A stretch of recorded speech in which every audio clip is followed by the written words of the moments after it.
Tá bua na healaíne a léirú ag daltaí scoil fádraigh dóir, agus iad a glacadh páirt i Comórtas Ealaíne Texaco. Comórtas oscailte atá inar féidir le daoine óga píosa ealaíne faoi heama ar bí a chruthú agus a chur isteach. Is bhaile an Comórtas seo mar thugann sé spreacht á flaisí is heaglatíú is seaar an ealaín. Tá sé tailte a daoine ága ealaín na dhéanú mar tugann sé seans dífa sásta lacu ón na scealainne agus iPads agus tugann sé seans dífa a smuoine a léirú. Tá an Comórtas seo an bhuail mar níl téama ar bí an agus níl teoran ar bí hiaglaigh do rud héana dhéanú agus hiaglaigh do deithe na héana úsáid agus just hiaglaigh do rud héana dhéanú agus is smailm sin.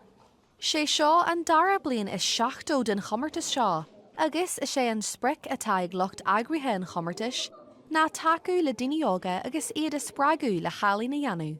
Siamsa go an ealaín tábhachta de dhaoine óga go háirithe thart is sugaine mar nach bhfuil mór de seans goné dhéanú is nuair níontní sinne. Is sé chéine an 7 las fihead de bhí Feabhra spricata an Comórtas seo, agus tá tuilliú ólas le fáil ag texacochildrensart.com.